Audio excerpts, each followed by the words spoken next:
Merci beaucoup Anne.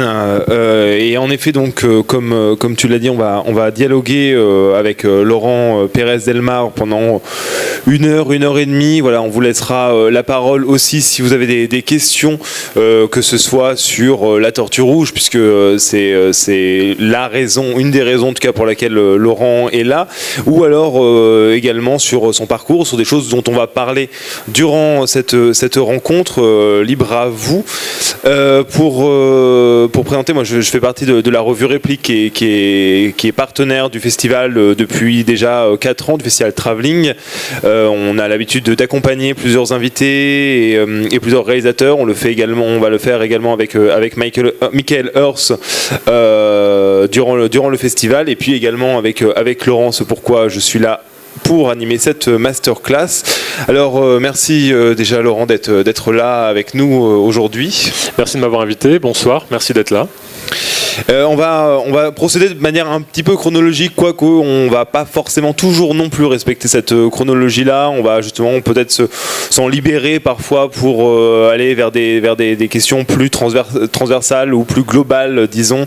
Voilà, ou des choses qui vont peut-être se recouper, disons. Mais commençons par le début, d'une certaine manière, et sur tes débuts donc de compositeur pour le cinéma, de musique de film.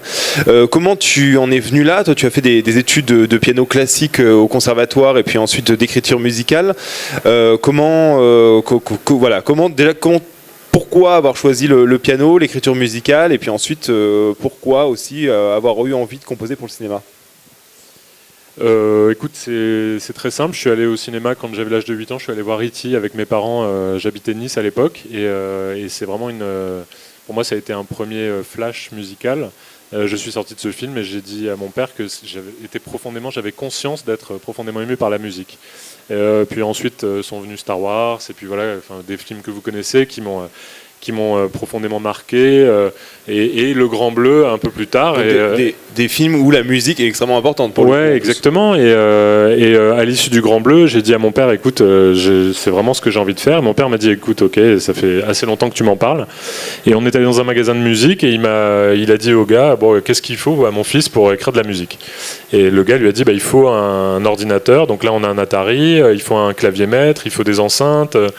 Et mon père a dit tout simplement, vous mettez tout ça dans la voiture. Il a fait un gros chèque, on est parti, on est rentré chez moi. J'avais une espèce de placard attenant à ma chambre qui faisait office de dressing. Il a viré toutes les fringues, il a mis une grosse rampe de prise, il a branché tous les appareils, il m'a dit vas-y, et il est parti. Voilà, et je ne suis jamais sorti, de cette pièce-là, oui, quand même, parce qu'après je suis parti de chez mes parents, etc. Mais je ne suis jamais sorti de mes home studios à partir de là, et j'ai commencé vraiment comme ça. Ensuite, je suis rentré, je continue juste.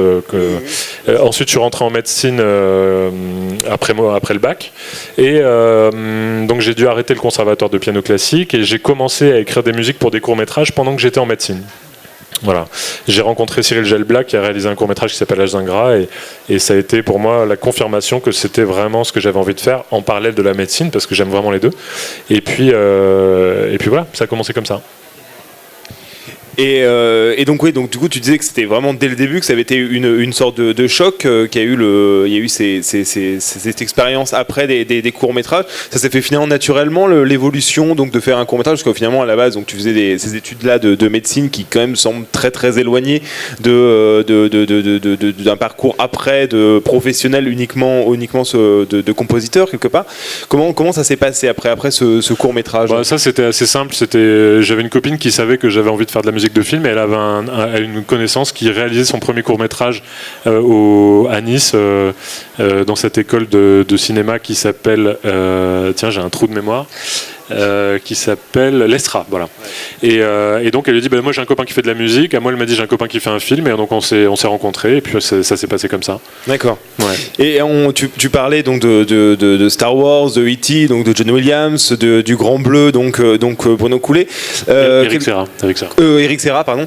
Et donc justement, quelles influences tu avais quand tu as commencé à faire de la musique de film? Est-ce que tu avais quelque chose de précis? Est-ce que finalement c'était un ensemble de choses par rapport au film? Non, j'avais pas d'influence précise, c'était un ensemble de choses. C'est-à-dire que moi je jouais du piano classique. Déjà quand j'étais au conservatoire, j'arrangeais des choses, quelle que soit la chanson qui me tombait sous la main, David et Jonathan, j'arrangeais au piano, je faisais un arrangement. Ma prof me disait tout le temps joue ce qui est écrit parce que je faisais toujours des petites. Voilà, donc c'est un mélange. Voilà, je me suis laissé pénétrer par plein de choses et j'ai commencé à écrire des choses qui me semblaient être adaptées à ce que je voyais. Et justement, est-ce que par exemple aussi quand tu voyais les films, est-ce que tu allais aussi vers des films ou vers des cinéastes qui accordaient beaucoup d'importance à la musique, ou est-ce que c'était pas forcément un critère et t'allais d'abord vers les films et ensuite la musique pouvait t'importer ou pas Non, oui, j'allais voir les films que j'avais envie de voir, hein, tout simplement. Je suis pas allé vers des films pour la musique. Après, j'ai mes parents qui m'ont j'écoutais beaucoup de musique. À l'époque, quand j'étais petit, il n'y avait pas d'iPad, ça vous a pas échappé, donc ils se sont rendus compte que quand ils me mettaient un casque sur les oreilles, je bougeais plus pendant 2 heures, donc ça avait un côté pratique. Et donc voilà, j'ai écouté énormément de musique comme ça, de concerts classiques. Voilà, je bougeais plus, j'étais comme ça un peu sidéré. Et puis voilà, ça a commencé comme ça. Et justement, par contre, tu faisais attention aux musiques de films quand tu voyais les films. Est-ce que finalement j'étais sensible, mais j'y faisais pas particulièrement attention. Non. C'était une composante comme une autre du film. Ça m'intéressait. J'analysais ce qui se faisait, mais j'étais quand même dans le film. Je regardais des films pour voir des films, pas pour analyser la musique. Ouais. Alors pour commencer du coup pour revenir sur ta carrière de compositeur de cinéma, donc on parlait de tes premiers courts-métrages sur lesquels tu as travaillé. Il y a eu un premier long en 2007, c'était le film Peur du Noir, qu'on pourrait qualifier un peu de film à sketch puisqu'il était composé de plusieurs segments d'une certaine manière. Film où tu as composé finalement un nombre assez limité de musique en fait sur la durée du film, mais qui composait la majeure partie de la BO de ce film-là. Comment tu t'es retrouvé à travailler sur ce film-là exactement? En fait, j'avais écrit la musique d'un court-métrage et le compositeur qui devait faire la musique de ce film n'a plus pu le faire parce qu'il a été nommé pour des prix assez prestigieux. C'est un grand compositeur français. Et à 2 mois du mix, ils se sont retrouvés sans musicien. Et donc cette monteuse a dit à la prod moi, je viens de bosser sur un court-métrage avec un type qui bosse bien, peut-être que vous devriez lui faire un essai. Et donc un samedi, j'ai reçu un coup de téléphone. Le samedi soir, j'allais au concert de Daft Punk à Bercy, je crois. Et le type me dit est-ce que vous seriez d'accord pour faire un essai pour notre long métrage? Comme vous n'avez rien fait, qu'on vous connaît pas, on vous donne 48 heures pour nous rendre une maquette et on vous dira si ça va le faire ou pas. Et voilà, j'ai commencé comme ça, j'ai écrit, je suis allé au concert des Daft Punk, je suis rentré avec les oreilles qui sifflent, je me suis mis dans mon bureau et j'ai travaillé toute la nuit, j'ai envoyé un truc le dimanche et ça leur a plu. Voilà. Et tu parlais justement des Daft Punk et de ce concert que tu avais vu. Justement, je parlais des influences de compositeurs de films, mais est-ce que aussi tu as des influences venant d'ailleurs, finalement, de gens qui n'ont pas forcément composé pour la musique, je sais pas, de musiciens, de pop, de rock ou d'autres types? Oui, mais je suis hyper éclectique, j'écoute vraiment tout ce que... J'écoute de tout, donc j'essaie de pas écouter de mauvaise musique, mais non, j'ai pas... Pour la musique de film, j'ai des influences par rapport à tout ce qui est électronique, parce que je mélange beaucoup l'électronique avec le symphonique, avec des cordes. J'essaie de mélanger énormément de choses. D'ailleurs, j'espère qu'on y viendra, mais pour chaque film, j'essaie de trouver une couleur très spécifique. Donc, ça fait partie du travail de métissage de la musique. Je veux pas forcément qu'on puisse donner un style à la musique. Il faut vraiment que la musique s'intègre dans le film. Et donc, pour ça, oui, j'ai des influences des années 70. J'ai écouté Kraftwerk, j'ai écouté beaucoup de groupes comme ça, même R plus récemment, que j'aime beaucoup. Voilà, Alex Goffer, enfin plein de groupes d'électro comme ça, les Propeller Heads qui sont dans les groupes des années 90 qui m'ont beaucoup, qui utilisaient des sons très compressés et voilà, et moi je m'en sers, j'essaie de m'en servir. D'accord, ça c'est des choses dont on reparlera aussi sûrement durant cette rencontre. On va parler ensuite du film suivant que tu as fait juste après, quelques années après Peur du Noir, c'est Zarafa, autre film d'animation, film de Rémi Besançon et Jean-Christophe Ly. Là aussi, comment tu t'es retrouvé sur ce projet-là, sur ce film-là? Là, c'est assez simple, c'était la maison de production qui avait produit Peur du Noir. Donc ils avaient tellement aimé notre collaboration sur Peur du Noir qu'ils ont voulu que je travaille sur Zarafa. Rémi Besançon et Jean-Christophe Ly. Rémi Besançon avait l'habitude de travailler avec un autre compositeur qui a réalisé Zarafa, Rémi Besançon et Jean-Christophe Ly.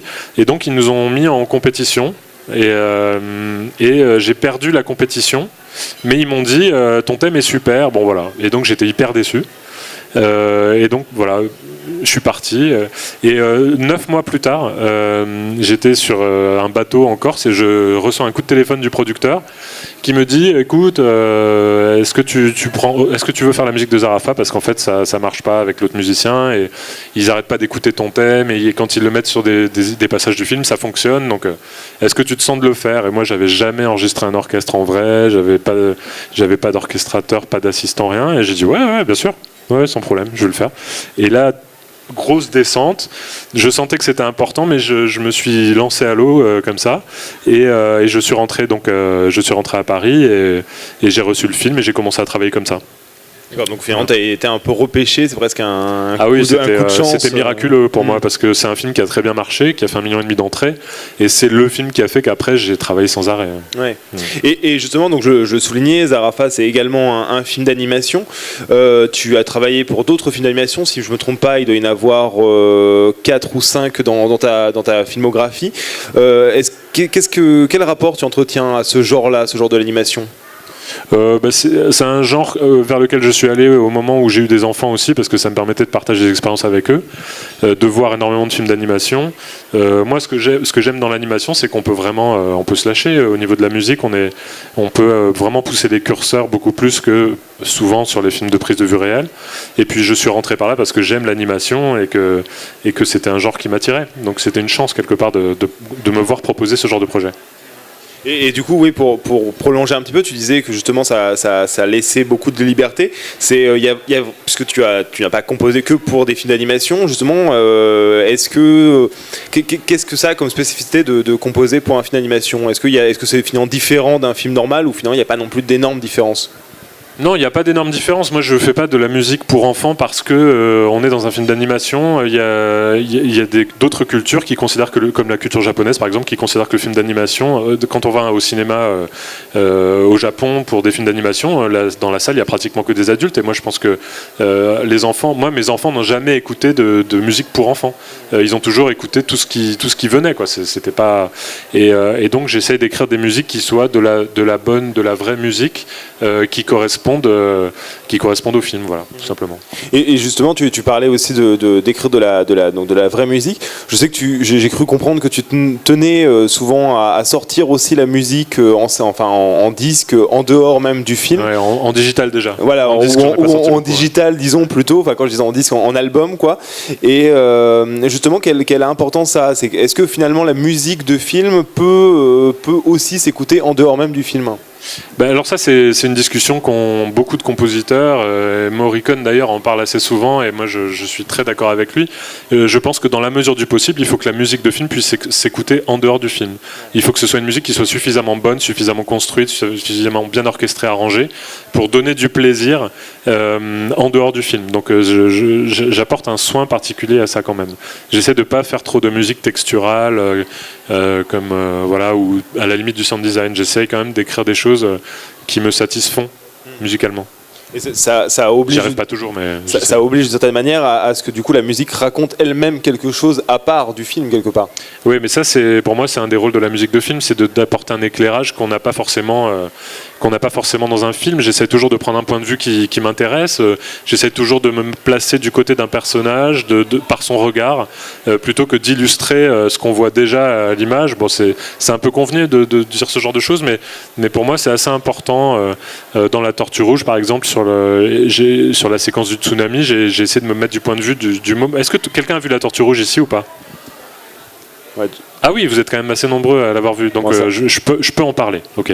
Il y a la séquence du tsunami où j'aurais pu mettre une musique de catastrophe, de blockbuster, et où j'ai choisi de me placer du point de vue de cet enfant qui est en train de perdre tout, qui potentiellement est en train de perdre ses parents, et donc j'ai écrit une musique qui apportait une dimension un peu plus romanesque et qui m'intéressait plus. Oui, qui est surtout allé à l'encontre de ce que voulait faire la production du film, puisqu'ils ne voulaient pas, eux, à la base, de musique sur cette scène-là. Oui, c'est ça. Au départ, ils voulaient pas de musique sur cette séquence-là. Et moi, j'ai dit à Michael que j'avais envie d'essayer quelque chose. Il m'a dit, tu sais, je suis pas sûr. Et puis, quand il a compris que c'était pour amener une couche émotionnelle de plus que ce qu'on voyait déjà à l'image, ça lui a plu. Et à partir de ce moment-là, il n'a plus pu voir la séquence sans musique. On peut peut-être passer un extrait justement de cette séquence-là pour ceux qui n'ont pas vu le film. Ouais, si tu veux. Oui. Ouais. Si vous voulez, ce que je peux faire, si ça vous intéresse, c'est de vous passer la séquence sans musique. Et après, je vous passe la séquence avec musique. Comme ça, vous allez pouvoir comparer. Tu peux remplir un peu, s'il te plaît. Oui, c'est un peu compliqué. Ouais. Disons, oui, pour contextualiser un peu, c'est une séquence qui est plutôt dans la dernière partie du film. Comme on disait, la production ne voulait pas de musique à la base, et c'est toi qui vraiment les a convaincus. Oui, voilà, c'est ce que j'ai essayé de faire. Il y a plein de passages du film où j'ai proposé des musiques et où ils ont dit non, finalement, on n'en veut pas. Mais sur cette séquence-là, ça a fonctionné. Je pense que c'est dans l'intérêt de la séquence. Je vous montre la séquence sans musique et ensuite avec la musique.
Voilà, donc sans musique avec des gens qui boivent des coups.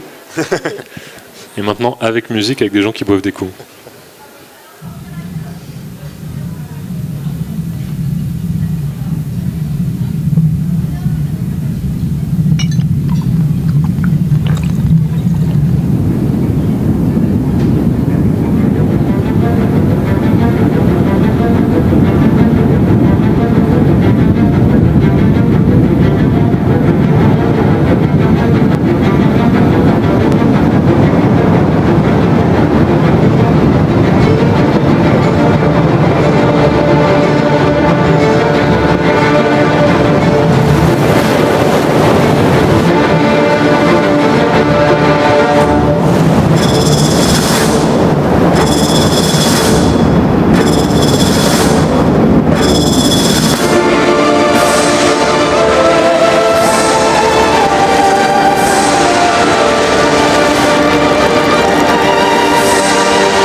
Voilà, je ne sais pas si vous l'avez ressenti, mais moi, ce que j'ai essayé de faire là, c'est que j'ai essayé de dramatiser la scène au sens vraiment émotionnel du terme et pas de la dramatiser au niveau de ce qu'on voit à l'image. J'ai pas essayé d'amplifier la destruction.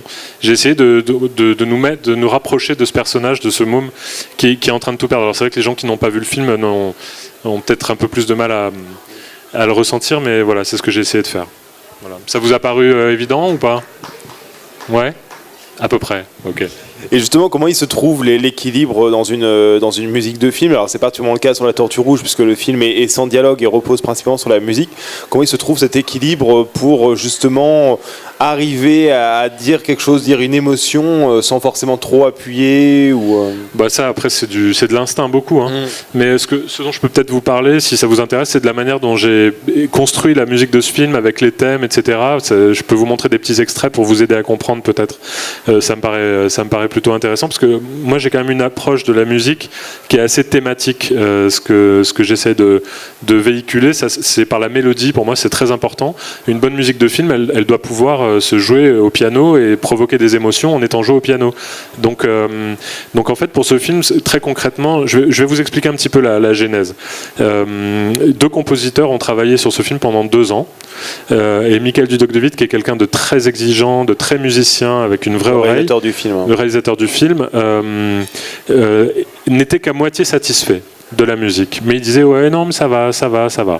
Et à 3 mois du mixage du film, les producteurs lui ont dit écoute, ton film, il y a quand même beaucoup de musique et il n'y a pas de paroles, c'est pas possible que tu te satisfasses de ça va. Donc on va trouver autre chose. Et là, ils ont lancé 3 mois avant le mixage du film une compétition entre 12 musiciens. La maison de production Primalina Productions voulait me proposer que je participe à cette compétition et simplement les gens de la maison de production avaient initialement dit bah non parce que c'est pas le genre de musique qu'il nous faut, parce que j'avais écrit la musique de Pourquoi j'ai pas mangé mon père, qui est un film de Jamel Debbouze pour lequel j'avais fait de la musique à grand spectacle, et ils avaient dit c'est tout sauf ce qu'il faut pour le film. Et là je les remercie vraiment beaucoup parce que ils se sont obstinés, comme c'était une épreuve qui se passait à l'aveugle, ils ont quand même glissé ma maquette dans les maquettes qui allait être écouté par le réalisateur et les producteurs. Et à l'issue de cette compétition, Michael Dudok-de Witt, le réalisateur, retenait 3 musiciens. Et il s'est dit, à l'issue de ça, maintenant ça va se faire humainement. Donc il nous a rencontrés pendant un déjeuner. Et au cours de ce déjeuner, on s'est mis à discuter. Donc moi, si vous voulez, je peux vous montrer ce que je lui ai fait comme maquette. Alors à ce moment-là, je ne savais rien du tout de ce film, à part les séquences qu'on m'en avait envoyées.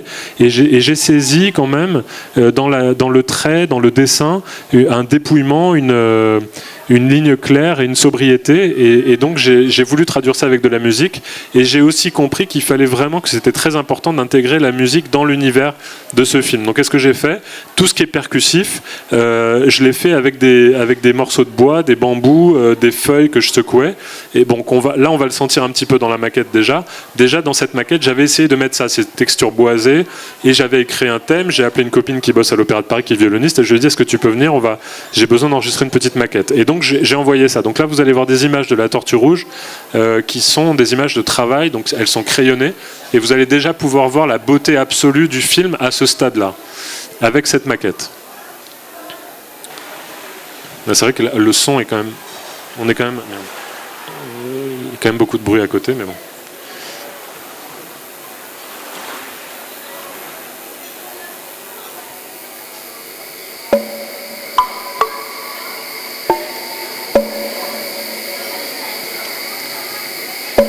Pour intégrer encore un peu mieux la musique, j'avais mis des grillons en fond.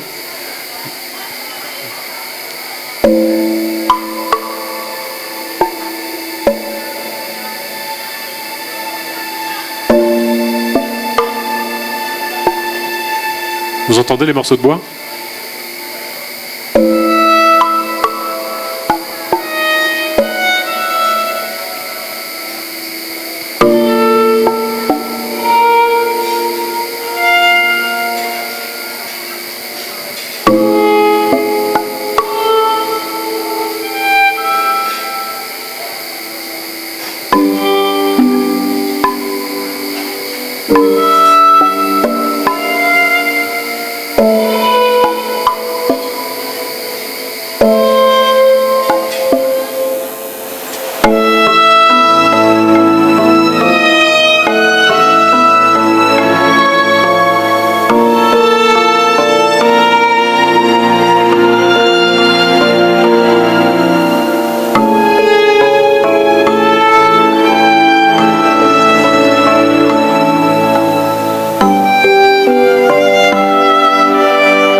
m'envoie cette maquette.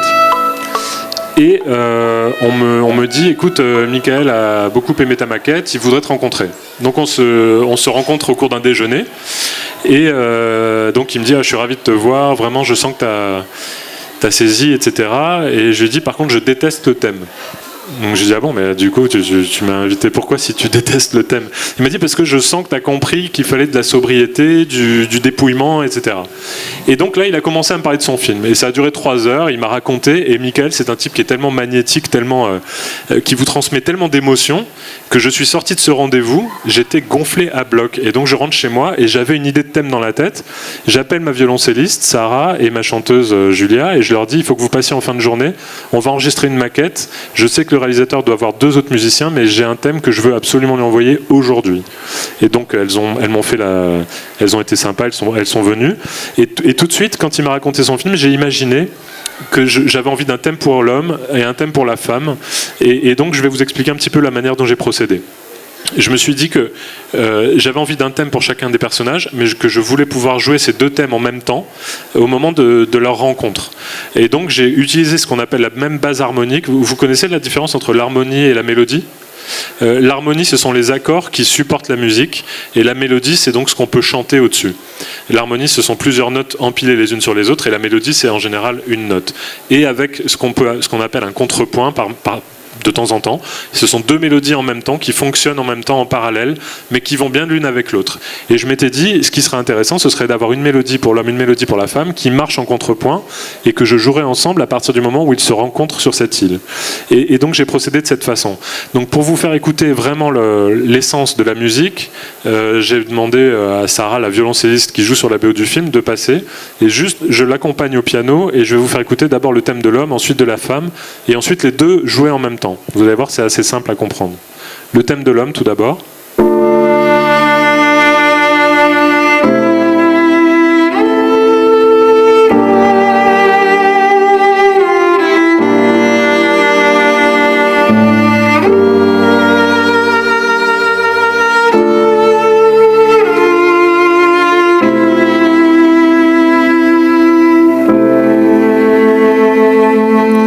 Donc ça, c'est la première partie du thème de l'homme. Donc c'est ce thème que j'avais dans la tête quand je suis rentré chez moi. Et ensuite, je me suis dit, à partir du moment où la femme arrive sur cette île, on a quand même une conscience assez aiguë de la féminité qui arrive et qui emporte tout sur son passage. Et l'homme, à partir de ce moment-là, pour moi, ne devient que... elle lui donne à manger, elle l'emmène comme un enfant quelque part, et je trouve qu'il perd complètement le lead à ce moment-là. Et donc je me dis, il faut que je puisse exprimer cette féminité dans la musique. Donc j'ai utilisé 2 éléments. Premièrement, le thème que je vais vous faire écouter maintenant, joué par Sarah, que j'ai un tout petit peu plus fourni, il y a un peu plus de notes, il est un peu plus rythmé, un peu plus volontaire, et une voix.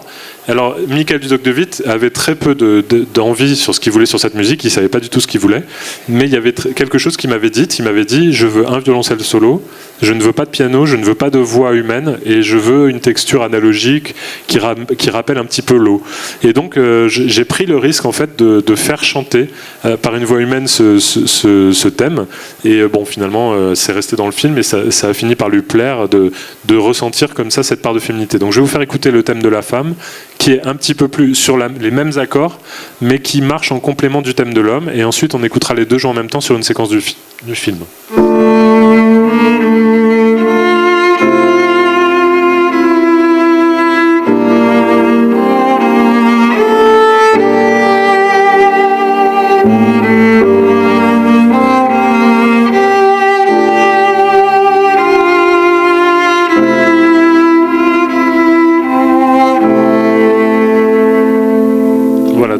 Un peu plus de notes, un peu plus de rythme. Et maintenant, je vais vous montrer ce que ça donne sur la séquence avec le... Et je vous dirai à quel moment les 2 sont joués en même temps. Je pense que vous allez vous en rendre compte, mais pour ceux qui vraiment ont du mal à l'entendre.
Voilà, donc là vous avez vu en même temps des images de l'orchestre qui a enregistré la musique, qui est l'orchestre de Skopje en Macédoine. Vous avez entendu les deux thèmes, la manière dont ils s'emboîtent l'un avec l'autre, et c'est vraiment au moment où le contact se fait entre les deux, et qui pour moi est le moment... voilà le moment le plus important de leur relation. Bon, et donc j'écris ces deux thèmes et on commence à faire des projections de montage. Vous savez, quand on fabrique un film, on fait des projections de montage, plusieurs, et on se rend compte de la manière dont la musique fonctionne dans le film, dont le montage fonctionne, si le film est bien rythmé, pas assez, des longueurs, etc. Et donc j'avais écrit ces deux thèmes, et un des producteurs vient me voir et me dit c'est super les deux thèmes, j'aime beaucoup la musique, etc. Mais après il y a un enfant qui arrive, et pourquoi il n'a pas son thème, cet enfant ? Et en fait, je vais tout simplement pas penser.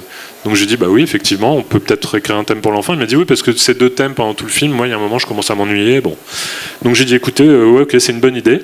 Et je suis rentré chez moi et j'ai écrit un thème pour l'enfant. Et comme j'essaie toujours de trouver comme ça des concepts, et je me suis dit, qu'est-ce que je pourrais trouver comme concept pour le thème de l'enfant ? Et ce qui nous frappe quand on regarde le film, c'est qu'au début, l'enfant est bébé, il est petit, tout le monde est très heureux, c'est très positif, c'est sautillant, et je me suis dit, bah en fait, je vais écrire un thème qui soit d'abord en mode majeur. Vous connaissez les différences entre le mode majeur et le mode mineur en musique ? Le mode majeur, c'est beaucoup plus positif, et le mode mineur, c'est quand on est, ça véhicule beaucoup plus de mélancolie. Et donc je me suis dit, je vais écrire le thème en majeur au début quand il est enfant, et pour ceux qui n'ont pas vu le film, je vais raconter, je suis un peu désolé, je vais spoiler, mais c'est pas grave.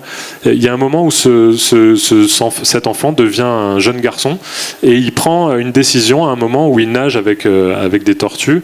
C'est le moment où il va décider il a des questionnements sur le fait de quitter cette île, de quitter ses parents et de faire sa propre vie. Vous n'hésitez pas à m'interrompre si vous avez des questions. D'ailleurs, je vous l'ai pas dit, mais n'hésitez pas à me couper si vous avez des questions à poser. Et donc je suis parti de ce principe-là et j'ai commencé à écrire ce thème. Donc je vais vous le faire écouter en vous disant à quel moment c'est majeur, au moment où ça bascule en mineur, pour que vous essayiez de comprendre un petit peu ce que j'ai essayé de véhiculer comme sensibilité dans la musique à ce moment-là. Donc encore Sarah au début, puis après l'orchestre. Donc au début c'est en mode majeur, donc c'est plus gai.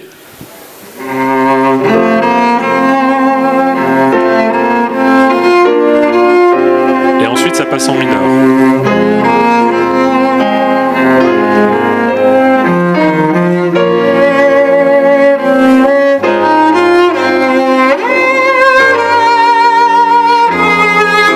Et avec l'orchestre, en majeur.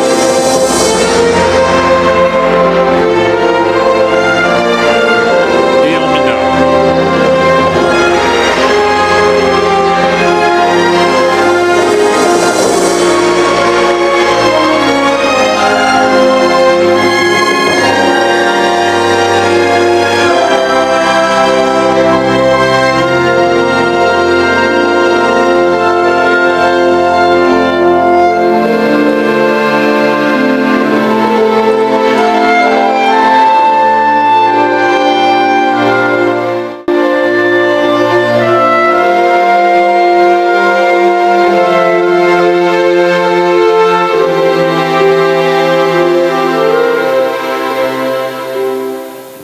Est-ce que vous l'avez senti ? La différence entre le majeur et le mineur, le moment où ça bascule, ça vous paraît évident ? Ok. Tu voulais dire quelque chose ? Oui, mais justement, oui, c'est important pour toi que la musique finalement du film soit porteuse de contraste quelque part. Que ce soit autant pour La Tortue Rouge que pour d'autres films. Que la musique, excuse-moi, j'ai pas. Soit porteuse de contraste d'une certaine manière. Oui, bien sûr. Je pense que ça rythme le film. D'ailleurs, dans La Tortue Rouge, pour ceux qui l'ont vu, on a aménagé énormément de silence sur le début du film pour ménager cette violence de la nature. Et ensuite, on a construit vraiment un arc narratif tout au long du film pour essayer de faire monter l'émotion comme ça. Voilà. Tout simplement. Ce qui est assez marquant dans La Tortue Rouge et puis qu'on retrouve aussi dans les autres films pour lesquels tu as travaillé, c'est vrai que c'est l'importance du thème. Je sais que c'est quelque chose auquel tu es attaché et la manière dont tu varies ce thème tout au long d'un film. Pourquoi ça t'intéresse autant justement cette question-là du thème et de sa variation, de variation du thème, du motif, de ce genre de choses? Je sais pas. Peut-être que dans les musiques que j'écoute, que ce soit les compositeurs classiques, je trouve qu'il y a toujours des thématiques qui m'intéressent, qui m'interpellent quand j'écoute. J'aime bien, je trouve ça confortable quand tu écoutes une œuvre, même symphonique, assez vaste, de pouvoir avoir des petits points d'attache comme ça, à des mélodies, à des harmonies. Ouais. Et comment on sait quand on compose, notamment pour un film, que là, ça y est, on tient le bon thème, le thème qui va porter le film? On sait pas. Hein. Ouais. Non, on sait pas. Moi, jusqu'au moment où je vais présenter au réalisateur, je suis pétrifié. Je suis convaincu, je peux être convaincu de ce que je fais. Rebonjour. D'accord.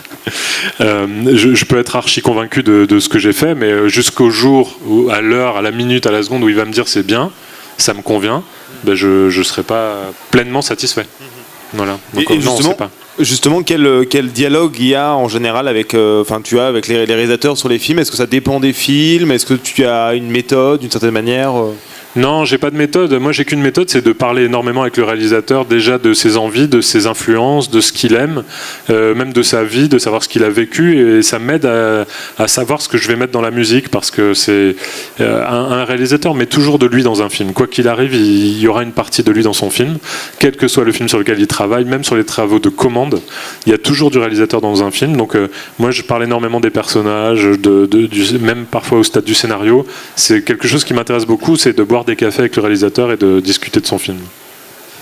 Et justement, aussi sur la Tortue Rouge, un autre défi, alors il y avait ces questions-là que tu as développées, mais un autre défi, c'était la question, puisque le film est à la fois donc sans dialogue, mais qui accorde beaucoup d'importance au bruit de la nature et au mouvement de la nature. C'était un peu le projet du réalisateur, Michael Dudok de Witt.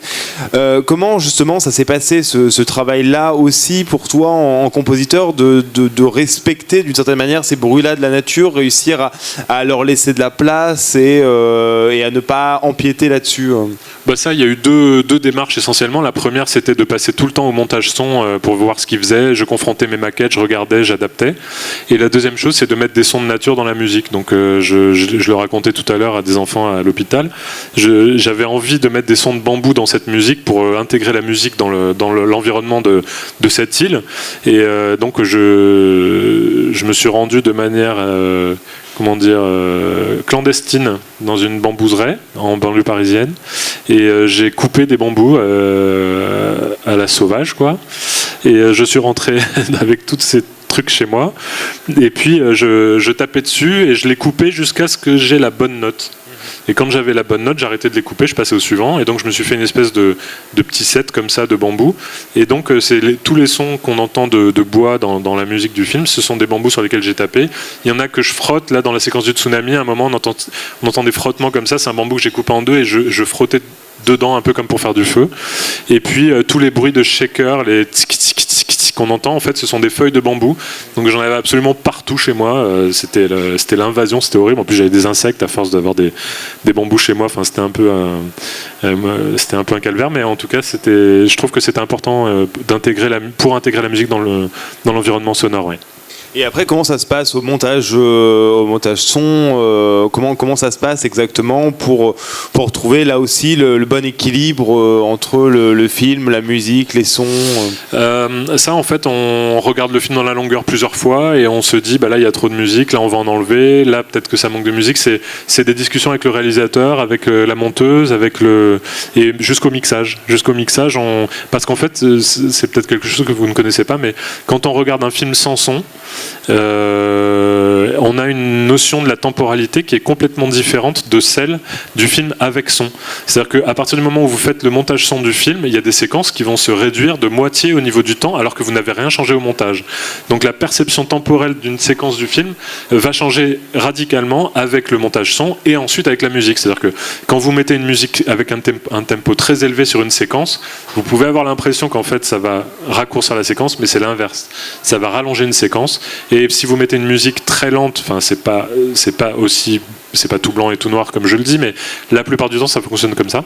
Quand vous mettez une musique assez lente sur une séquence, la plupart du temps ça va accélérer la séquence. Je ne sais pas si vous avez senti une différence quand je vous ai montré le tsunami avec et sans musique, mais moi je ressens quand même assez fort le fait que la séquence n'a pas la même temporalité avec et sans musique. Je trouve que la musique quelque part accélère un peu la séquence. Je ne sais pas, ça vous l'a fait, ouais. Je sais pas, dans la salle, vous avez Oui, eu cet avis. On a eu un Il opine du chef. Et alors là, dans le cas de La Tortue Rouge, c'est un film sans dialogue, mais comment ça se passe pour un film où il y a justement des dialogues? Ça rajoute une complication supplémentaire d'une certaine manière, parce qu'il faut aussi s'adapter au dialogue. Comment ça se passe? Oui, s'il y a des réalisateurs dans la salle, s'il vous plaît, arrêtez de mettre des dialogues dans vos films, on n'en peut plus.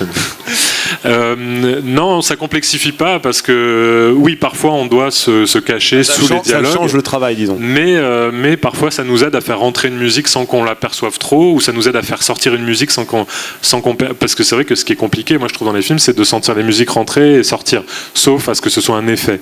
Moi j'aime pas trop sentir les musiques rentrer et sortir, donc là j'étais vraiment à poil, et c'est pour ça que j'ai beaucoup soigné les entrées et les sorties de musique, mais les dialogues peuvent nous aider à ça, ou une explosion, ou un tir de Kalachnikov, où ça peut nous aider à faire rentrer la musique dans les... Ouais.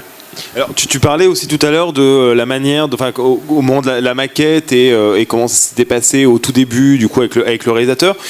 Justement, cette question-là de trouver le bon équilibre dans le film, elle était constante d'une certaine manière, je pense, dans la composition. Et comment toi, tu as trouvé finalement parce que dans le film, il y a des passages, en effet, comme on a pu le voir, de choses plus qui relèverait d'une sorte de lyrisme orchestral, et en même temps des moments beaucoup plus minimalistes, avec plus des nappes, des choses peut-être même un petit peu plus électroniques. Comment justement se trouve aussi le bon équilibre pour donner de la respiration aussi et du rythme dans le film? Moi je déteste les films où il y a trop de musique déjà, donc ça et il y en a beaucoup où il y a trop de musique.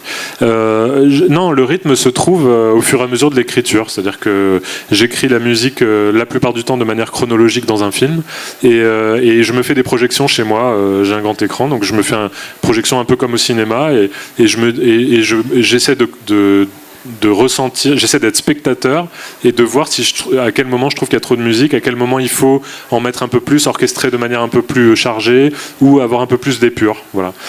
Ça se fait vraiment dans la continuité. La continuité, c'est très important. Parfois, on peut vraiment travailler sur une séquence énormément comme ça, isolément, et ensuite, dans la chronologie du film, trouver que c'est pas adapté.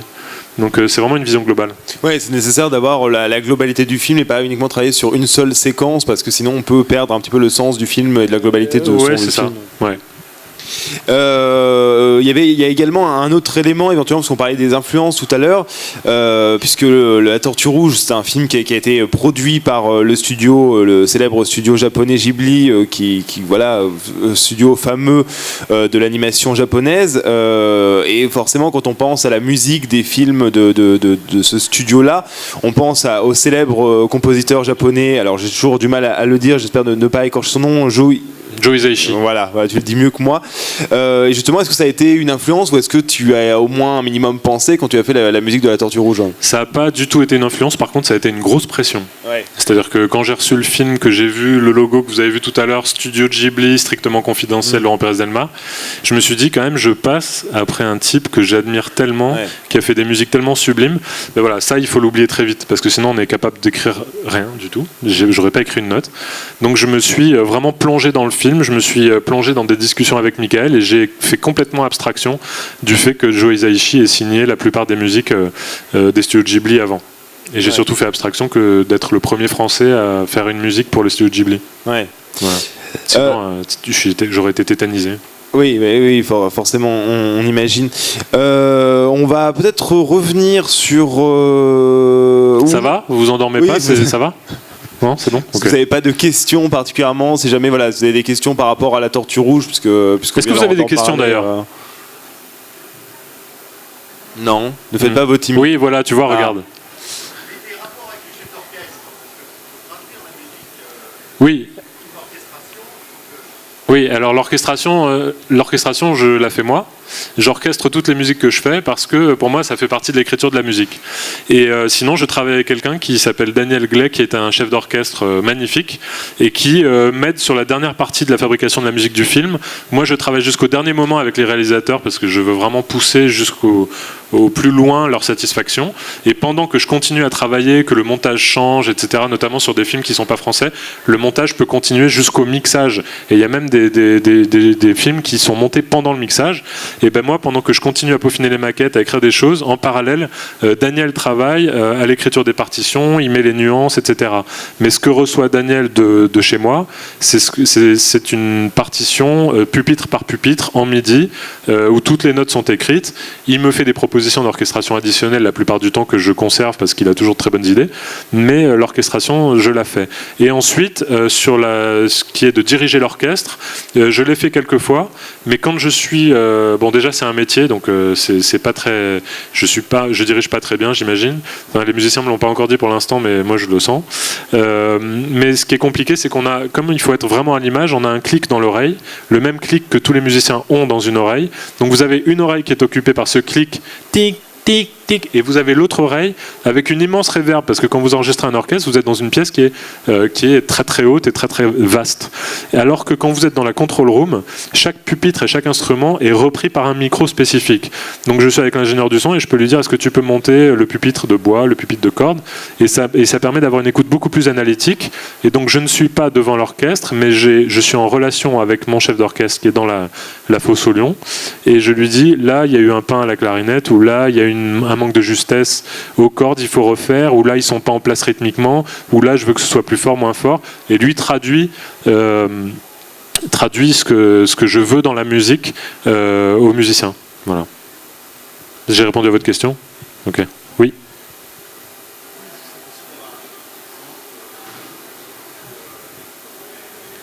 De musique plus électronique ? Oui, est-ce que j'en ai oui, je vais pouvoir te faire écouter ça. Après, on va en venir en fait, à des instruments un peu plus particuliers que j'utilise dans les musiques de films. Et j'ai fait la musique d'un film de Christian Carion qui s'appelle Mon Garçon, avec Mélanie Laurent et Guillaume Canet, et dans lequel j'ai utilisé des textures électroniques et du cristal Bachet aussi, qui est beaucoup utilisé par les artistes électro actuels. Donc je te ferai écouter à ce moment-là. Ok ? Il y a une question, oui.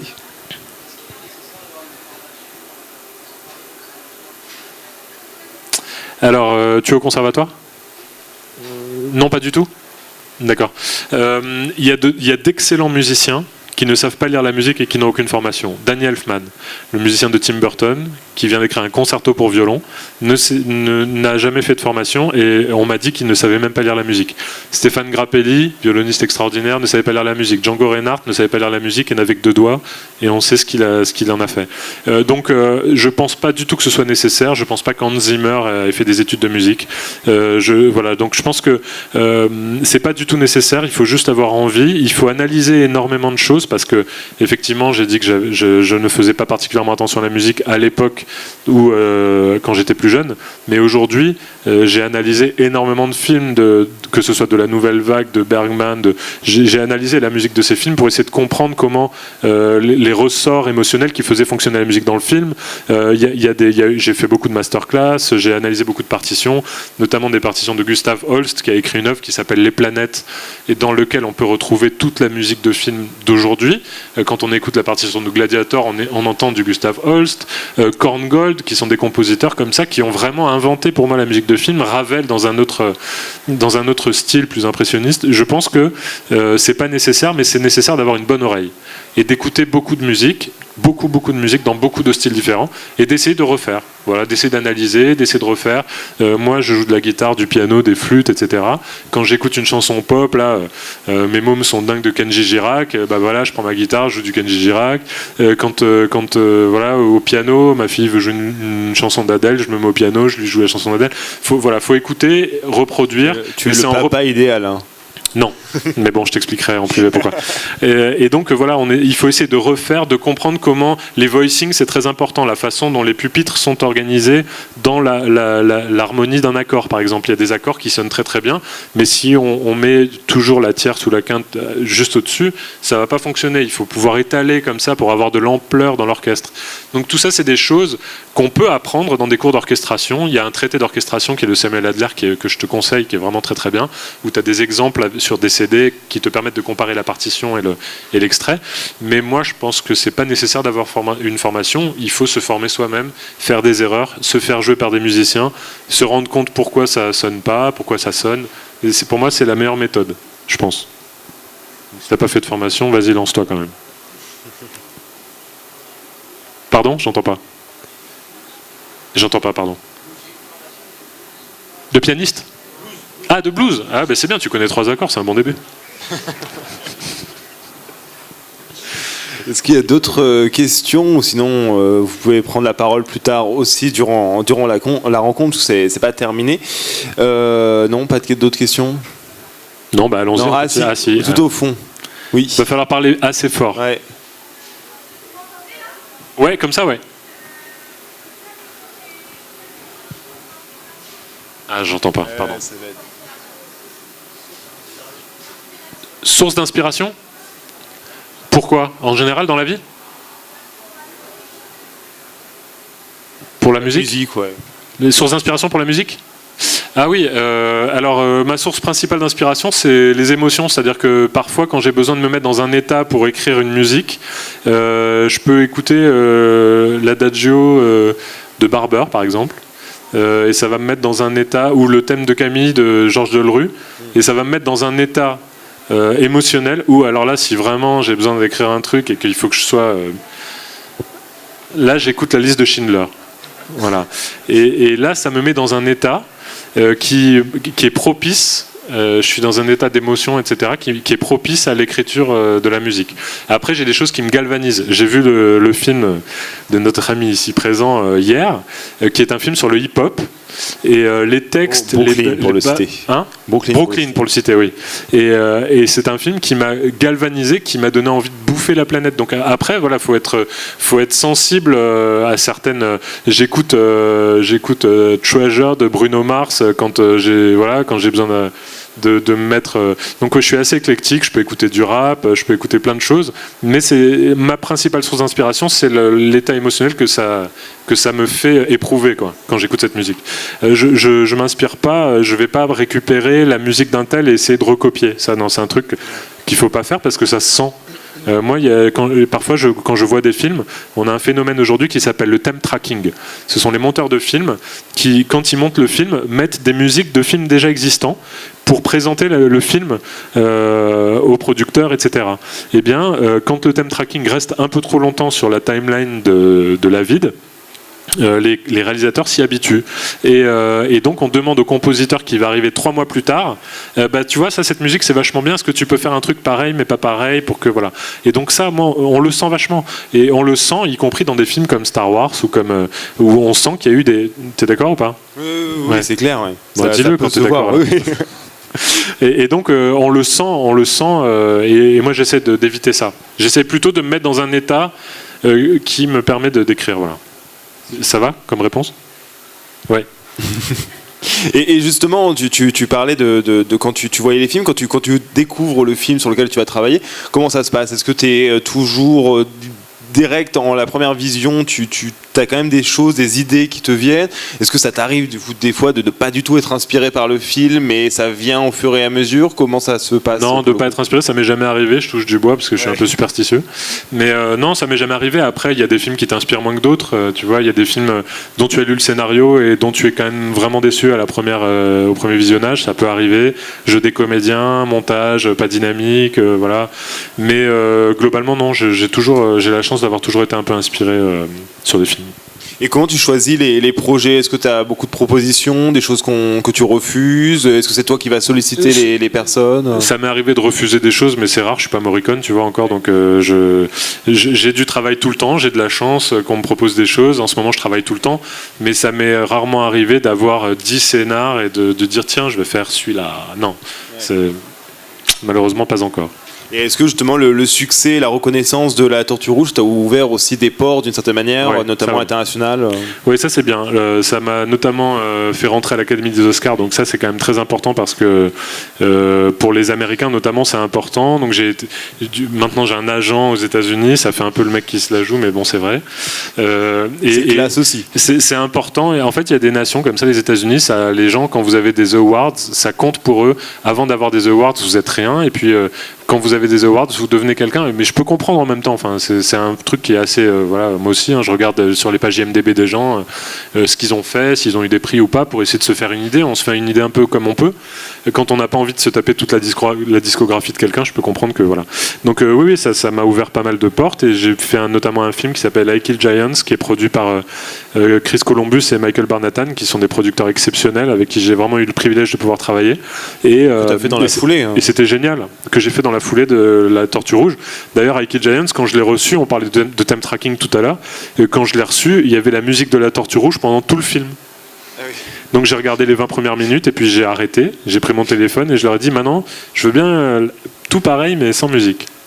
Parce que là, c'est un peu compliqué de se projeter. Avec une musique que tu as écrite toi-même pour un autre film, c'est pas facile. On peut peut-être parler des instruments particuliers, parce que tu l'évoquais tout à l'heure, c'est quelque chose que tu aimes utiliser, alors notamment dans Zarafa, dans le film de Jamel Debbouze dont on parlait également tout à l'heure. Je sais que tu as quelques vidéos à montrer. Ouais, je peux vous montrer parce que c'est assez fun. Je vais commencer par le film de Jamel. Jamel ayant une culture hip-hop, je me suis dit qu'est-ce que je pourrais faire pour mélanger cette culture hip-hop avec l'orchestre, avec la musique de film. Et puis je me suis dit qu'est-ce qu'ils avaient, Pourquoi j'ai pas mangé mon père est un film sur des hommes préhistoriques, je sais pas qui d'entre vous l'a vu, mais je me suis dit qu'est-ce qu'ils avaient pour faire de la musique, et donc j'ai réfléchi et je me suis dit ils ont du bois, ils ont la voix, ils ont des os. Et donc j'ai fabriqué un instrument avec des gros os, voilà, que vous allez voir là, que j'ai appelé le keybone. Et je me suis dit au niveau du beatbox, comment je vais choisir mon beatboxer. Et en fait, je me suis dit je vais prendre le type qui a le plus de vues sur YouTube. Et à cette époque-là, il y avait un type qui avait 40 millions de vues sur YouTube qui s'appelle Eclipse. Et donc on l'a appelé et je dis bon bah voilà, j'ai créé la musique d'un film pour Jamel Debbouze. Ah c'est mon pote et tout, ah d'accord. Et alors ah ouais je suis archi chaud et tout. Donc on s'est rencontrés. Et là il a commencé à me faire du beatbox et je lui ai dit ok, alors tu vois tout ce que tu as appris depuis 20 ans que tu fais du beatbox, tu vas l'oublier. Parce que moi, ce qui m'intéresse dans ta façon de beatboxer, c'est les respirations qui vont m'évoquer la part simienne des hommes préhistoriques. Et donc, en fait, on a beaucoup travaillé pour que, au lieu de cacher ces respirations et qu'on n'entende que les bruits de caisse claire, de grosses caisses, qu'on entende ces sons-là. Donc, on a beaucoup travaillé. Je vais vous montrer un petit extrait qui est assez parlant sur tous ces instruments que j'ai utilisés pour le film de Jamel. Alors, ne rigolez pas, il y a des passages un peu drôles où je suis dans la forêt, mais je vous remercie de ne pas rigoler. Bah alors Eclipse, comment t'es arrivé sur ce projet?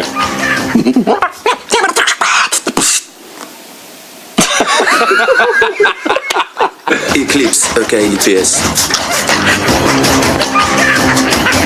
Je travaillais donc avec Laurent Pérez pour refaire plein de petites beatbox, d'instruments vocaux, mais comme si j'étais un singe en fait, comme si j'étais un primate. Le beatbox c'est ma spécialité, après faire des bruits de singe c'est pas spécialement ma spécialité, mais bon, c'est mon signe chinois donc ça va. Je me suis demandé ce qu'ils avaient à l'époque pour faire de la musique. Donc ils avaient la voix, ils avaient le bois, ils avaient les os, et donc je suis parti de ça. Je suis allé récupérer des sons de bois dans la forêt que j'ai enregistré, que j'ai mis sur mes claviers pour en faire des rythmiques. J'ai également fabriqué un instrument à base de gros os, donc j'ai mélangé cet instrument avec les grosses poutres que je lâchais par terre sur le sol dans la forêt pour faire des sons très graves, et tout ça mélangé avec une partie orchestrale et des chœurs un peu animaux mélangés à des chœurs gospel. Enfin voilà, j'avais vraiment envie que ce soit quelque chose d'assez universel. Je peux réécouter une dernière fois le thème du film. Voilà, c'était pour vous montrer un petit peu un musicien de terrain. Exactement, un musicien champêtre. Ouais, et donc voilà. Et moi, j'aime bien essayer de trouver comme ça pour chaque film des couleurs. Pardon ? Ah non, c'est une fille qui parle très très fort là-bas. Ouais. Et donc j'aime bien essayer de trouver comme ça des couleurs particulières. Pour Zarafa, par exemple, quand on m'a confié ce film, donc à l'issue de cette compétition perdue, puis on est revenu, etc. Du coup, j'avais très très envie de faire quelque chose d'original. En plus, je savais pas du tout ce qui avait été fait avant par l'autre musicien, donc je me suis dit, il faut que je me démarque et je vais pas me faire jeter moi non plus. Moi aussi, je veux dire. Donc, et j'ai convoqué un joueur de kora, j'ai appris à jouer de la kora, j'ai appris à jouer des kalimba. Et je vais vous montrer un petit peu jusqu'où j'ai essayé d'aller pour ce film pour avoir le plus d'authenticité possible. Pour expliquer, le film se déroule en Afrique. Oui, le début du film est en Afrique et puis petit à petit on arrive dans Paris. Donc voilà, c'était il y a très très longtemps et vous allez voir, ça se termine par un orgue de barbarie où je suis allé chez le facteur d'orgue de barbarie. On a percé le papier puis on a joué cette musique que j'ai superposée à l'orchestre. Voilà, ça dure 2 minutes, mais je vais vous montrer cette petite vidéo. J'ai une pièce chez moi qui est dédiée à la musique, un bureau, et j'ai acheté plein d'instruments ethniques que j'ai appris à apprivoiser, à dompter entre guillemets, et puis pour apprendre à composer pour eux. tout ce qui n'est pas orchestre, tout ce qui est instrument ethnique, et il y en a beaucoup dans le film, tout ça je l'ai enregistré dans mon studio, et une fois que j'avais toute cette trame ethnique, on a enregistré l'orchestre ensuite par-dessus. Après des choses que j'ai pas pu faire moi, l'orgue de Barbarie par exemple, il y a des samples d'orgue de Barbarie, mais moi je voulais enregistrer un vrai orgue de Barbarie. C'était assez compliqué d'ailleurs, parce que l'orgue de Barbarie c'est une bête un peu capricieuse, donc on a eu besoin de pas mal de coups d'essai pour arriver à être sur le clic, toujours avec l'arrière-pensée de l'orchestre qui allait jouer ensuite la même partition et que j'allais pouvoir superposer.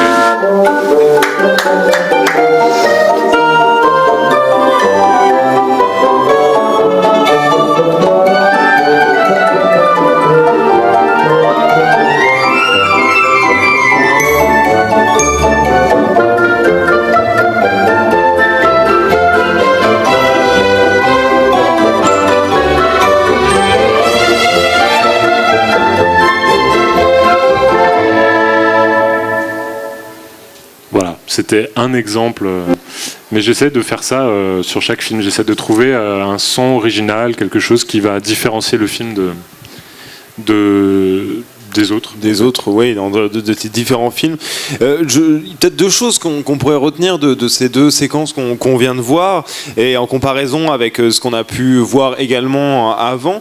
D'une part, pour revenir sur le travail du beatboxer sur le film de Jamel Debbouze, l'importance de la voix, malgré tout, le fait que tu utilises la voix comme un instrument, ce qui n'est pas toujours courant dans la musique de film, c'est même finalement assez rare qu'on retrouve la voix, surtout de la manière dont tu l'utilises, c'est-à-dire de manière détourné, c'est vraiment pas une question de chant, c'est vraiment un instrument, parce qu'on retrouvait également la voix sur la Tortue Rouge, dans le thème que l'on a entendu tout à l'heure.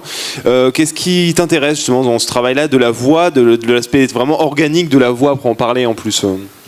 Je sais pas, je trouve que ça amène une dimension autre que les instruments. Je pourrais pas te dire pourquoi ça m'intéresse. Là, pour la Tortue Rouge, ça avait vraiment le rôle de la féminité pour moi, donc c'était plus quelque chose qui représentait cette notion-là. Après, j'aime utiliser la voix parce que ça met de l'humain, parce que ça met tu vois, ça nous rapproche, ça met de la chaleur. Enfin voilà, je réfléchis pas trop pourquoi, tu vois, j'utilise la voix. C'est vraiment Oui, là aussi, c'est en fonction un petit peu de la nécessité, du thème. Ouais. Ouais. Exactement. Et il y a autre chose aussi qu'on remarque, puisque là dans, notamment le dernier extrait qu'on a vu, il y a un orchestre. C'est pareil, l'orchestre, c'est pour le coup une donnée qui est présente dans dans une bonne partie de tes musiques de film. Ça aussi, pour toi, c'est la caractéristique principale de la musique de film. Pour toi, en tout cas, c'est la musique orchestrale. Non, pas du tout. C'est quand il y a besoin d'un orchestre, je mets un orchestre, mais c'est quand même une façon assez simple d'arriver à quelque chose que tout le monde connaît, d'assez universel, un son auquel on est habitué, mais je mets pas toujours de l'orchestre. Dans le film de Christian Carion, Mon garçon, justement, j'ai utilisé le Crystal Bachet, ce dont je parlais tout à l'heure, avec très peu de cordes, tu vois, que j'ai mélangé avec des synthés, et c'est ce dont avait besoin le film à ce moment-là. Ça dépend du film. D'ailleurs, tu peux peut-être montrer l'extrait avec le Crystal Bachet, parce que oui, si vous voulez. On en a parlé, mais c'est vrai que tu ne l'as pas montré. Je vais vous montrer. Est-ce que vous savez ce que c'est qu'un Cristal Bachet? Oui, vous savez. D'accord. Et qui ne sait pas? Vous ne savez pas? D'accord. Donc je vais vous montrer un petit extrait de. En fait, Bachet, c'est un type qui a fabriqué un instrument avec des lames de cristal dont on joue en se mouillant les mains, comme un peu quand vous faites tourner l'eau sur un verre. Ben là, vous avez des lames qui jouent des notes, et donc vous vous mouillez les mains en permanence et vous jouez de cet instrument, et ce qui restitue le son, ce sont d'énormes cônes de métal. Et il a un atelier en banlieue parisienne dans lequel je me suis rendu pour enregistrer la musique de ce film. Je vais vous montrer à quoi ça ressemble. Alors ça, c'est pas ma musique, c'est du Eric Satie, mais moi, j'ai pas de captation de notes session, mais c'est pour vous montrer à quoi ça ressemble, parce que c'est vraiment très très beau.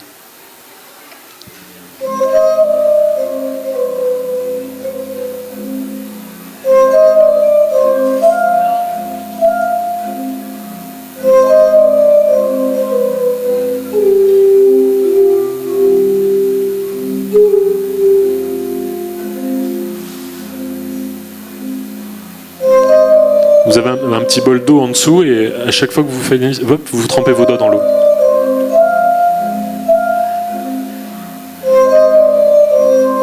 J'espère qu'on va avoir une vue un peu plus élargie.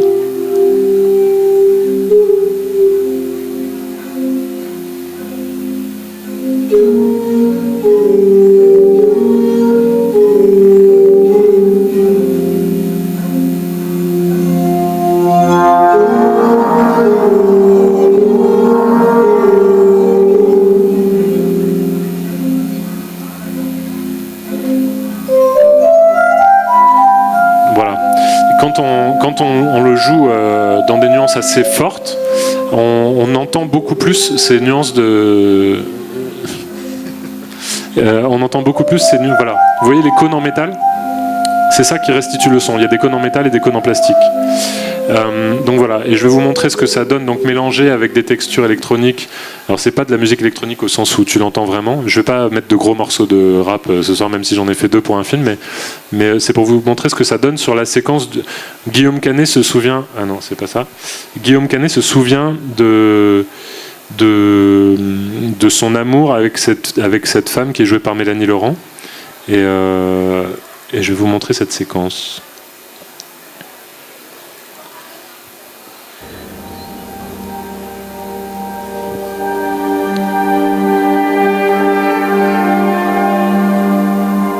Vous entendez là, ça va ?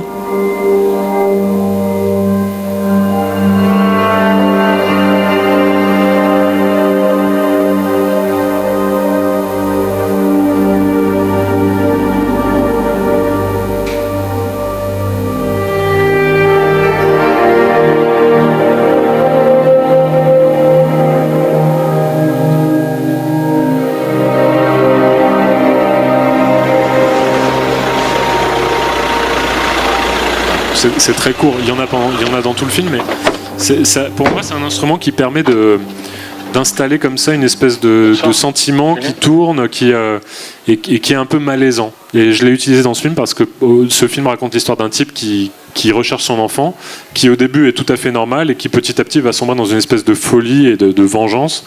Et donc j'instille comme ça une notion de trouble avec le cristal Bachet, et puis on arrive à un paroxysme de violence à la fin du film. Voilà. Et on sent justement à l'image un peu de ce que tu viens de nous présenter, l'attention que tu portes aux instruments et le fait que tu essayes vraiment de retranscrire au maximum dans tes musiques de film la place, disons le rôle que peut amener chaque instrument dans la musique pour apporter une texture supplémentaire, pour apporter quelque chose, pour apporter aussi finalement un élément de compréhension d'ailleurs aussi quelque part du film.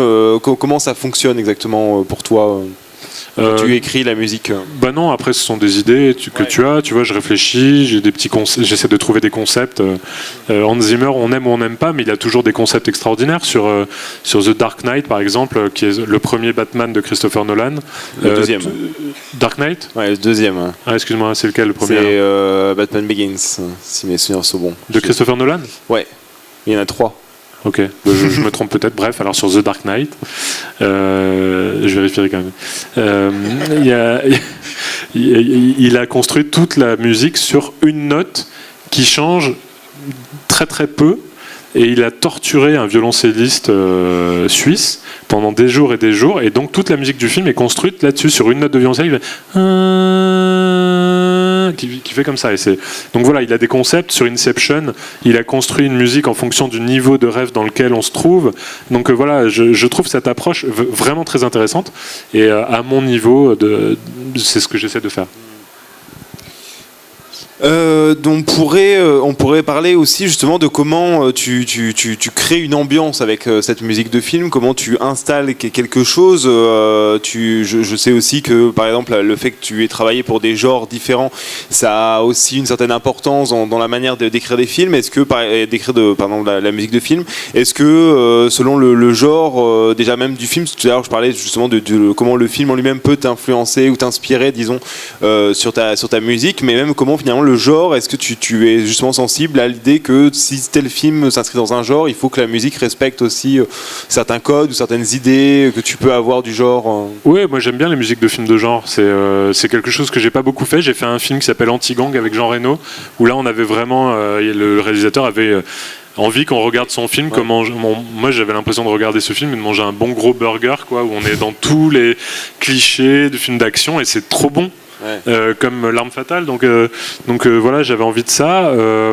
Sur le film de Sophie Marceau, c'était une comédie, c'est un film sur lequel j'ai travaillé l'année dernière, et j'avais par contre pas envie Madame Mills, ouais, j'avais pas envie d'une musique typique de comédie avec des pids, des choses comme ça, des Célesta, etc. Donc je me suis dit par quoi je pourrais passer pour contourner ça, et je suis passé par le tango, et le tango en fait, quand vous l'écrivez élevée avec des accélérations de cordes, etc. Ça peut tout à fait être une musique de comédie. Donc, et dans le film, en tout cas, ça a été plutôt apprécié.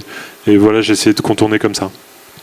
Et même sans parler même de films de genre, même la question même du genre du film, parce que par exemple dans le cas du film de Christian Carion, Mon garçon, le fait d'être dans un drame quelque part, d'un drame, voilà, comment la musique aussi finalement est définie aussi par le genre du film d'une certaine manière.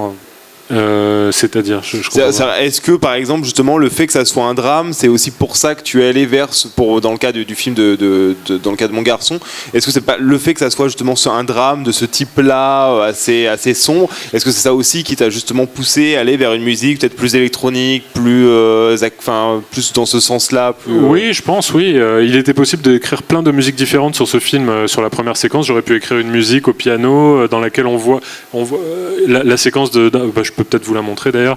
La séquence d'introduction du film, c'est on voit Guillaume Canet prendre son train et non, c'est pas ça.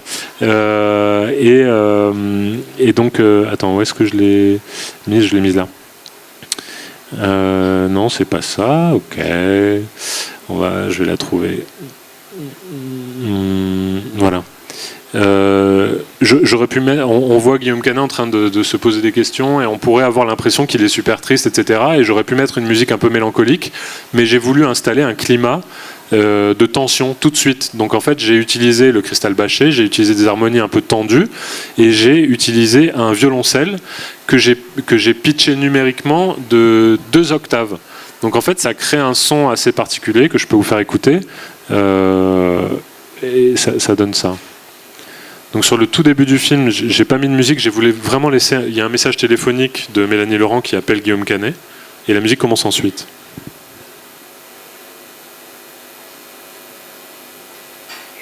Julien, c'est Marie. Est-ce que tu peux me rappeler, s'il te plaît? Je ne sais pas si t'es en France, je ne sais pas où t'es. Il est arrivé quelque chose à Baptiste. Rappelle-moi.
Bonjour, gendarmerie nationale. Bonjour. Vous pouvez vous présenter une pièce d'identité, s'il vous plaît? Oui, je sais pas, ils sont dans mon sac. Je m'appelle Julien Andrieux, j'ai été appelé par un mec. Très bien, allez-y, monsieur.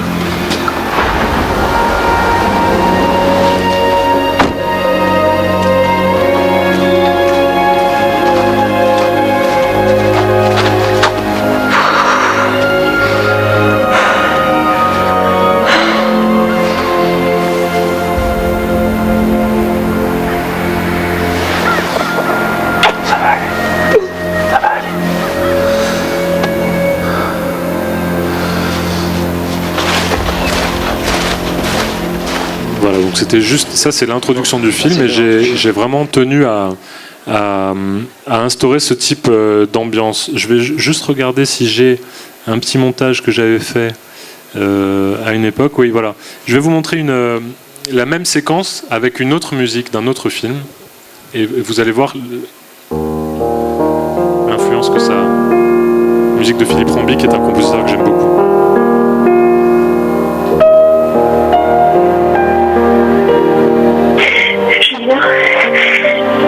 Julien, c'est Marie. Est-ce que tu peux me rappeler, s'il te plaît? Je sais pas si t'es en France, je sais pas. Et je lui donnerai quelque chose à Mathis. Rappelle-moi.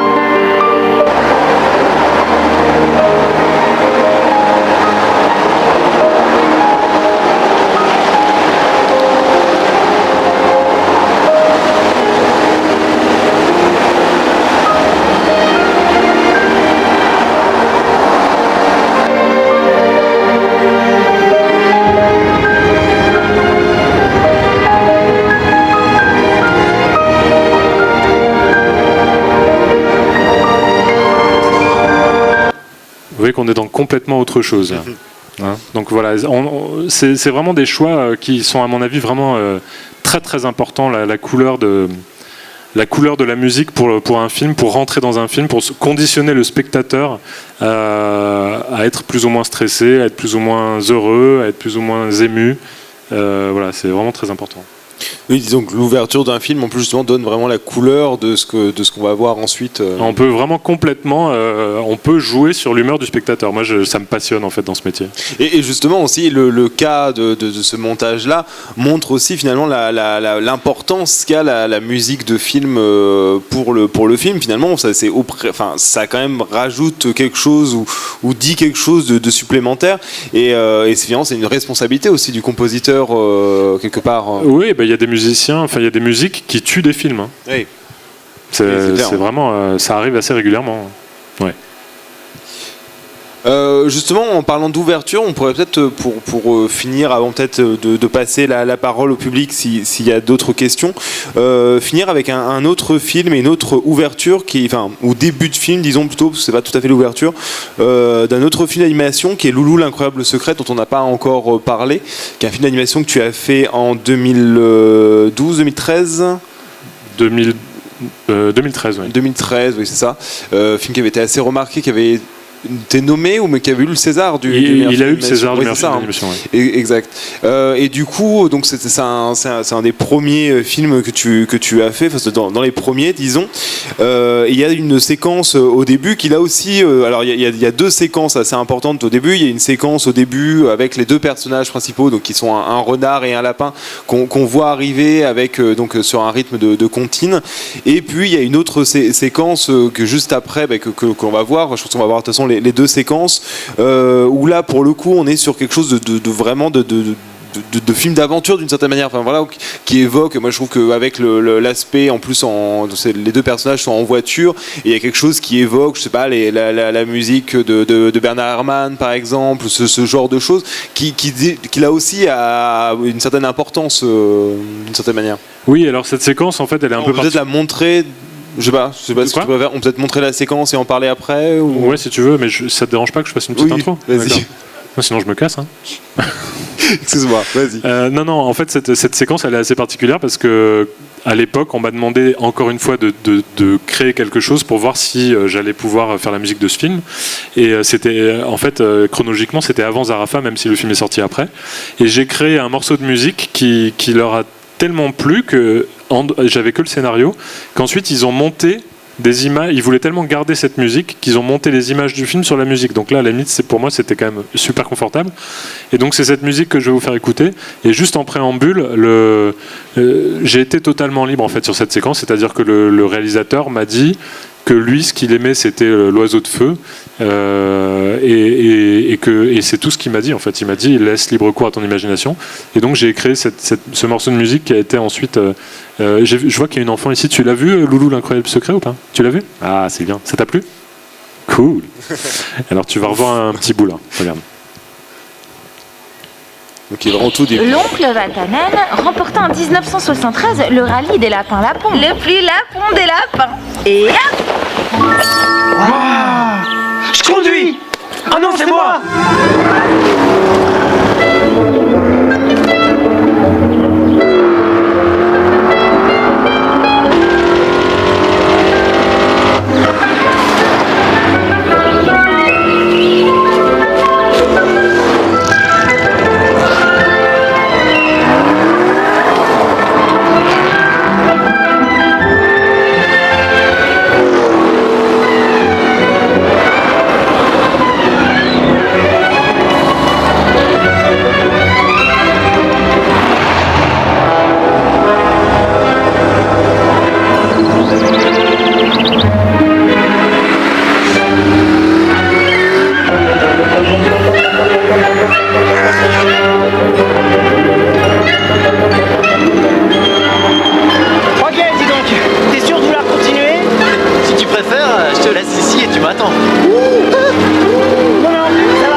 Inquiétant. Scarlett, auriez-vous un moment? Mais mon temps vous appartient, prince. Vous voudrez bien vous occuper de ce petit, là? Vos désirs sont des ordres, mon Altesse, vous le savez bien. Voilà. Ouais, avec cette musique qui monte vraiment crescendo, qui induit à la fois quelque chose de menaçant et en même temps d'enthousiasmant. Mais je sais pas qui parlait d'influence tout à l'heure, mais là, typiquement, en la revoyant, ça faisait longtemps que je l'avais pas réécouté. J'entends aussi quand même des influences un peu de Nino Rota à certains moments. Voilà, c'est vraiment un mélange de tout ça. Ouais. Et du coup, tu as aussi, parce que tu parlais de la liberté que tu as eue sur ce film-là, tu as justement une séquence, enfin un bout de making-of, du coup, avec le réalisateur du film, qu'on peut peut-être montrer. Je peux vous le montrer aussi. Si vous voulez. C'est justement ça qu'il y a toujours cette question-là de quelle liberté donne le réalisateur et de quel lien. Ça dure 2 minutes. Je vais vous montrer ça.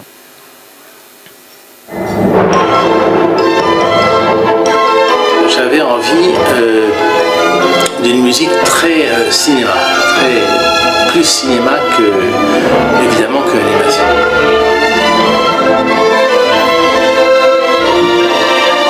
Je pense qu'il faut qu'on ait une idée commune du film. Et c'est ça qui est important, c'est ça que j'ai perçu chez Laurent tout de suite, c'est cette idée de faire le même film, à chacun son boulot, mais de faire le même film.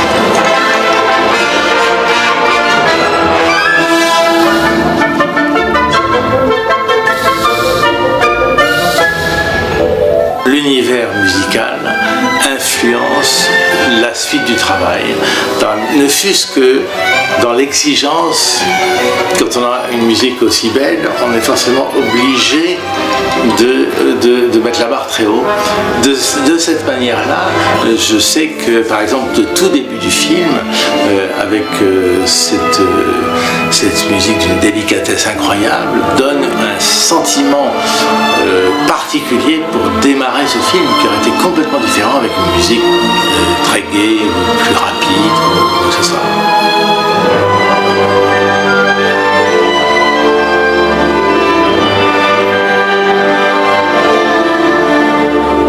Le dessin de l'animation, c'est un travail, c'est plus professionnel qu'artistique, donc ça limite.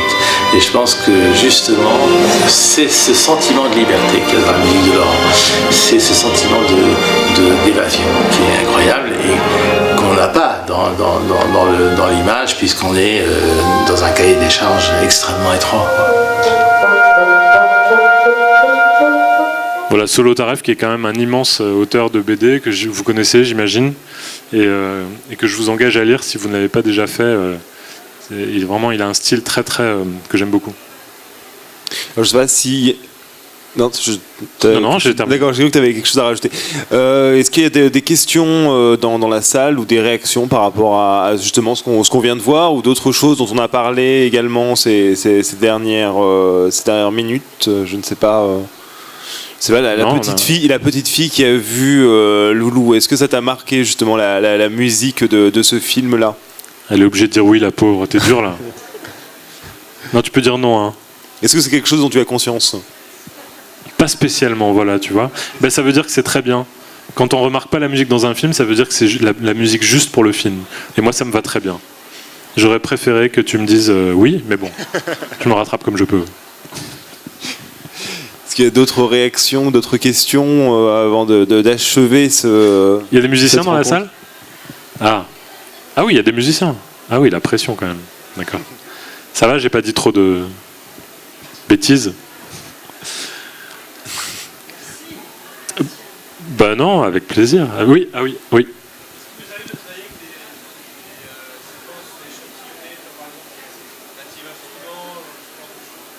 Ben, je suis obligé de travailler avec ça pour faire des démos parce que aujourd'hui on peut plus travailler comme avant. C'est-à-dire que à l'époque, d'ailleurs, je peux vous montrer une petite image que j'ai de John Williams qui travaille avec Steven Spielberg sur E.T., qui est une image d'archive où avant on était au piano. On jouait les thèmes au réalisateur et puis on lui disait ça va être joué par les violons, ça va être joué par un tel. Aujourd'hui, c'est très compliqué de faire ça et les gens sont tellement habitués à avoir des maquettes très abouties qu'on est obligé de produire des maquettes très abouties. Bon, moi, c'est un truc qui m'excite énormément parce que je suis très geek, donc j'adore avoir plein d'ordinateurs, des écrans, des sons dans tous les sens. Donc j'ai effectivement un template on l'a un petit peu vu dans le making-of du film de Jamel tout à l'heure, par pupitre. J'ai reconstitué entièrement un orchestre que je charge le matin quand je me réveille, donc je le mets avant mon petit-déj, ça prend 15 minutes, tout est chargé, et quand j'ai terminé, j'arrive et tout est prêt, et je peux directement maqueter. Donc la façon dont je travaille, c'est qu'en général, je regarde le film, je m'éloigne du film, je pars faire un tour. J'avais cette discussion avec Maurice Jarre d'ailleurs notamment, parce que moi, à une époque, j'ai été très bon au piano, mais très vite, ça s'est gâté et j'avais plus trop le temps de pratiquer. Quand on pratique pas, on devient mauvais, c'est comme tout. Et donc, j'étais limité par ma technique pianistique, entre guillemets. Et cette discussion que j'avais avec Maurice Jarre, et j'y pense tous les jours, c'était que pour ne pas être limité par la technique du piano, il faut s'éloigner du film, s'éloigner des machines, des claviers, des instruments, et imaginer ce qu'on imaginerait comme musique idéale pour le film. Et du coup, on est beaucoup moins limité, et là, on peut rentrer au studio, écrire, jouer, enregistrer. Donc moi je procède comme ça, la mélodie, l'harmonie comme ça, j'ai des idées d'orchestration qui me viennent comme ça, et j'écris d'abord la mélodie et l'harmonie au piano, et ensuite je passe tout de suite sur mes machines et j'orchestre avec ce sont des vrais sons échantillonnés d'orchestre qui ne sont pas aussi bien que dans la vraie vie parce qu'on n'a pas la dynamique, on n'a pas le souffle, etc. Mais qui donnent une idée quand même très très précise de ce que peut donner la musique à la fin. Et ça me permet de convaincre les réalisateurs, de leur faire écouter ce que ça va donner. Et en général, ensuite, quand on passe à l'enregistrement de l'orchestre, ça devient, ça prend vie vraiment pour eux. Et là, c'est émotionnant pour eux, et c'est intéressant. Donc oui, je travaille avec ça. Je peux vous montrer ce petit extrait que moi j'aime beaucoup de John Williams qui travaille sur E.T. avec Steven Spielberg. When John Williams saw E.T., he was really happy with the film. And I can tell when John's happy with the film because we don't have a lot of musical discussions. He already has themes running through his mind. Just so you know, we added a lot of stars at the beginning of the movie before the camera pans down to the forest. And I remember that I left him alone, and one day he called me and said, I want to play you some of the stuff on the piano.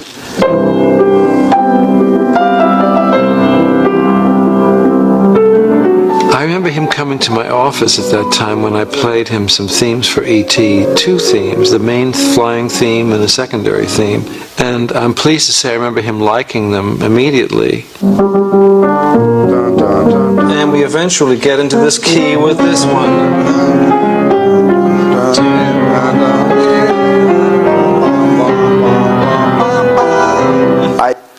Donc voilà, quand on a des réalisateurs du niveau de Spielberg, le type entend tout, il imagine très bien ce que ça va pouvoir donner.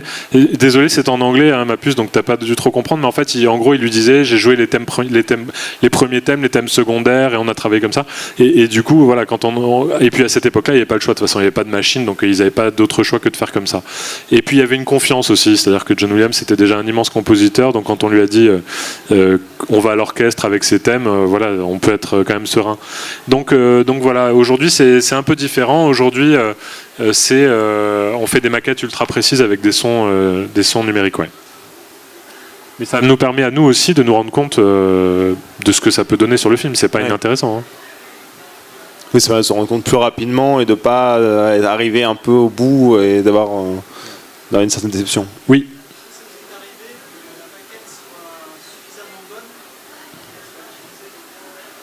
Alors, ça m'est arrivé sur Zarafa, Rémi Besançon voulait garder les maquettes après l'enregistrement de l'orchestre. Et ça a été un problème. Parce qu'il s'était tellement habitué qu'il m'a dit non, mais moi je préfère les maquettes. Et donc, ça a été un travail de 2-3 jours, de lui faire accepter les maquettes, de les coller dans le film et qu'il réalise qu'effectivement c'était assez marrant. C'est comme j'avais enregistré un type super qui faisait les chœurs à la fin de Zarafa, il y a une chanson. Et moi j'avais fait une maquette où j'avais fait des des trucs comme ça. Et donc j'enregistre un type avec une vraie voix qui parlait vraiment à un vrai Africain, quoi. Et on arrive au mixage et il me dit c'est quoi? Je dis bah c'est le choriste, quoi. Il me fait non, remets-moi l'Africain d'avant. Je dis mais l'Africain d'avant, mais Rémi c'était moi. Ah mais je m'en fous. Moi, ce que je voulais, c'était ce qu'il y avait avant. Et donc, c'est moi qui fais les chœurs dans la musique de Zarafa. Mais ça m'arrive assez régulièrement. Surtout Là-haut, qui est un film de Serge Navicius sur le snowboard.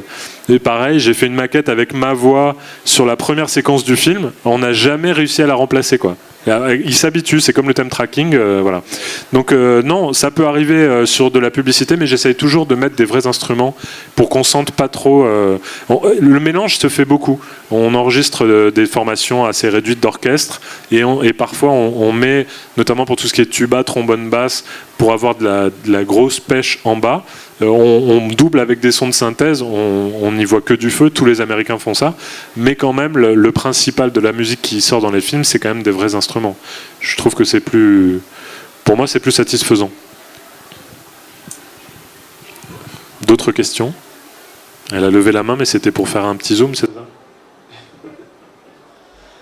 Bon, mais s'il n'y a pas d'autres questions, je pense qu'on va pouvoir s'arrêter là et aller boire un verre ou manger de l'autre côté, rejoindre tous ces gens qui parlent fort et qui ont l'air de bien s'amuser aussi. Quoi qu'on s'est bien amusé aussi d'une certaine manière. Je sais pas, c'est pas moi qui fais. Je sais pas, on s'est bien amusé. Oui,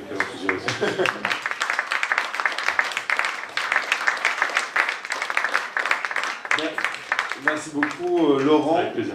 Et